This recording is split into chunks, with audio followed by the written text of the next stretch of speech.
भारत माता की जय। वंदे मातरम। साथियों, मैं आचार्य पंडित गीतेश शर्मा, राष्ट्रीय स्वर्ण वाहिनी से राष्ट्रीय अध्यक्ष। साथियों, जैसे कि आप सभी को पता है, आज की डेट में उत्तर प्रदेश ही नहीं अब तो पूरे भारतवर्ष में जातिगत आरक्षण को लेकर के नाना प्रकार के सवर्णवादी संगठन आंदोलन कर रहे हैं। और वो ऐसे सभी संगठन हैं जो वर्तमान की सत्ता को कहीं ना कहीं सपोर्ट करते हैं, और वो देश के उत्थान के लिए, अखंड भारत के लिए, देश की अखंडता और प्रभुता के लिए, देश को उच्च शिखर तक पहुंचाने के लिए, देश को पुनः विश्व गुरु बनाने के लिए, जातिगत आरक्षण जैसी बीमारी को खत्म करने के लिए जन आंदोलन कर रहे हैं। एक नहीं, अनेकों जगह पूरे भारतवर्ष में ऐसा देखा जाता है।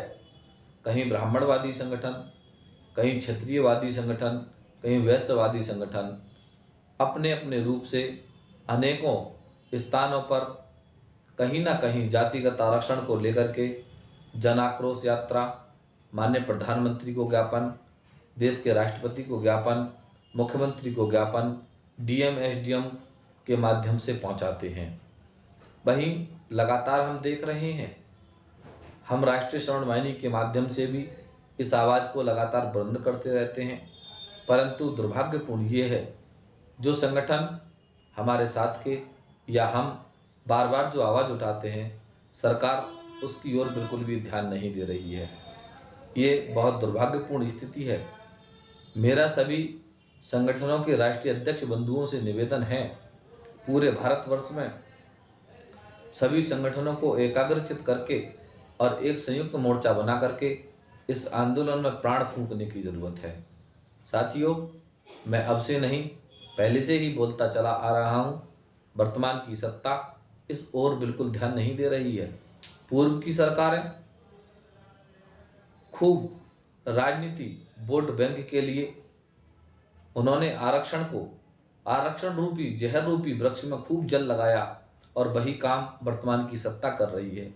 आरक्षण को ऐसे फल फूलने के लिए छोड़ दिया है, बड़ा होने के लिए छोड़ दिया है, जैसे आरक्षण देश का भविष्य तय करता हो। ये तो बहुत दुर्भाग्यपूर्ण है।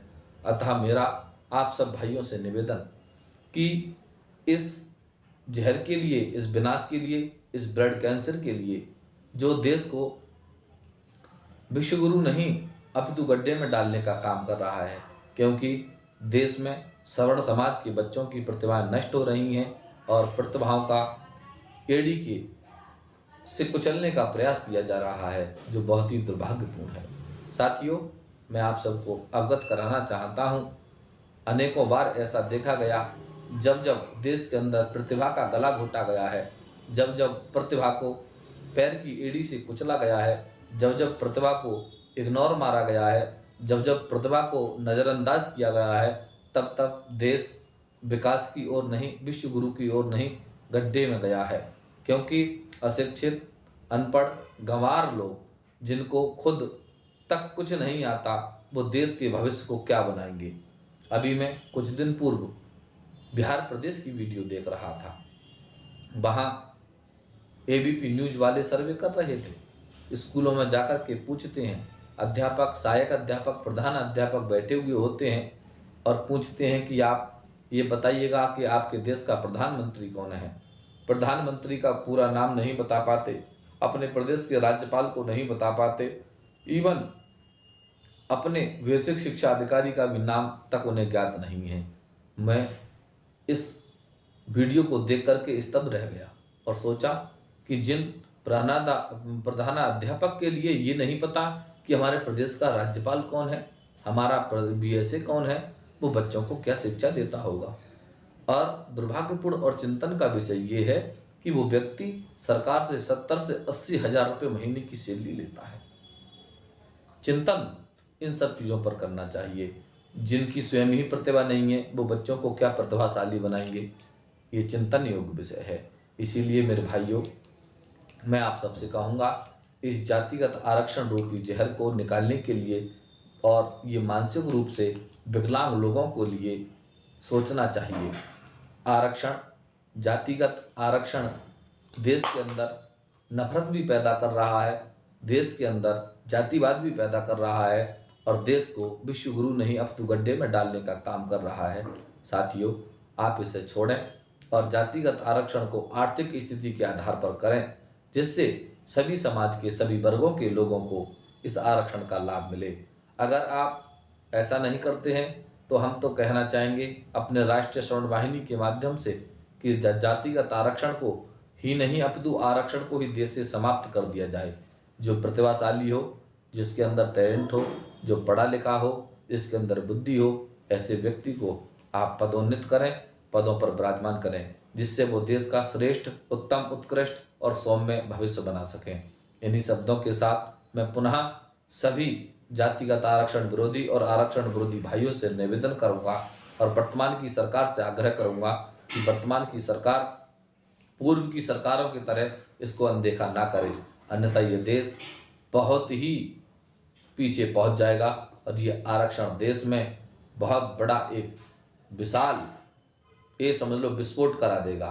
इसीलिए मेरा वर्तमान की सत्ता माननीय राष्ट्रपति महोदया एवं देश के प्रधानमंत्री जी और सभी देश के नेता, सभी बंधुओं से मेरा निवेदन कि आप इन चीज़ों पर चिंतन करें। हम तो आवाज़ ही उठा सकते हैं, हम तो बता ही सकते हैं। ज़मीनी स्तर की हकीकत जो है वो एक ज़मीनी लेवल पर रहने वाला व्यक्ति ही बता सकता है। सांसद, मंत्री, प्रधानमंत्री, मुख्यमंत्री, राज्यपाल इत्यादि लोगों को ज़मीनी हकीकत नहीं पता। ये जातिगत आरक्षण ज़मीनी हकीकत पर बहुत बुरा जहर बोने का काम कर रहा है और हिंदुत्व के अंदर एक नफरत पैदा हो रही है।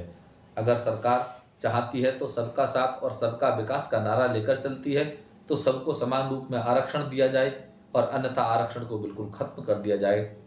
हम आर्थिक स्थिति की लेकर के इसलिए आवाज़ उठाते हैं क्योंकि गरीबी सभी वर्णों में है। ब्राह्मण, क्षत्रिय, वैश्य, शूद्र सभी लोग गरीब हैं और सभी पैसे वाले भी हैं। इसमें सबसे ज़्यादा समस्या मिडिल क्लास के लोगों को पैदा होती है। अतः वर्तमान की सत्ता से मेरा निवेदन, पूर्व की सरकारों की तरह आप भी गलती ना करें, शीघ्र अतिशीघ्र इस जातिगत आरक्षण को खत्म करके आरक्षण को आर्थिक स्थिति के आधार पर लागू करें। अतः इस विस्फोट से देश को बचाएं। भारत माता की जय। वंदे मातरम।